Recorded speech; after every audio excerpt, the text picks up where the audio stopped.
this is really what so much of all of meditation is about, is developing introspective awareness. Meditation is an introspective activity. Right? And our awareness is either awareness of an object, or it's awareness, introspective awareness of the mind itself. So we actually are using awareness of an object to bring ourselves to train ourselves to have introspective awareness. So you're training yourself in introspective awareness. You're also training yourself in the ability to direct and sustain attention, which are skills that we already have, but they're hugely under-exercised, and they can become so much stronger. So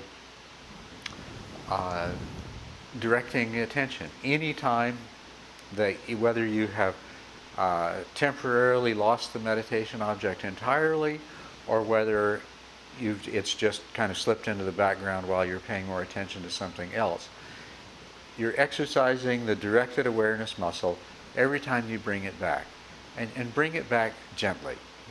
If you're trying to make your biceps strong, it's the repetition, it's the consistency, right? And as a matter of fact, I don't know if any of you are, probably a lot of you are familiar somewhat with weight training, but if you were doing this with a dumbbell, you'll actually get much better results if you do it slowly and, well, you might say gently rather than kind of thing, right? So don't jerk your mind around. Just gently and firmly direct your attention where you want it to be. Whenever it goes off, bring it back. Whenever it goes off, you bring it back. And that's the training. And you can't force your mind to do anything, but you can train your mind through repetition to do what you want. So if you keep directing your attention back, what happens is the response of your mind to intention becomes very, very well developed. Your mind becomes pliable. It does what you want it to do. It follows your intention. And as I said, like a muscle, it becomes strong, it becomes firm, it becomes effective. The same thing with sustaining your attention. It's following the sensations of the breath. It's not that there's some magic to be discovered in those sensations. Actually, there is magic to be discovered in those sensations, because absolutely every experience you have is ultimate reality seen through a veil of delusion. So even the sensations of your breath, if you can really see what's there, you're approaching the final goal of the practice. But anyway, at least in these earlier stages of the practice, it's not that you're going to necessarily discover anything wonderful observing the sensations of your breath. It's that you're exercising your ability to sustain your attention. And that is actually an active process, because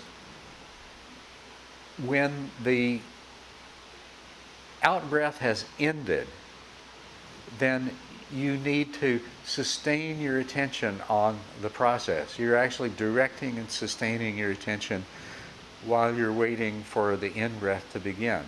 And then the beginning of the in-breath, it comes and it passes away very quickly. So, there's this active process. That's why we call it following the breath.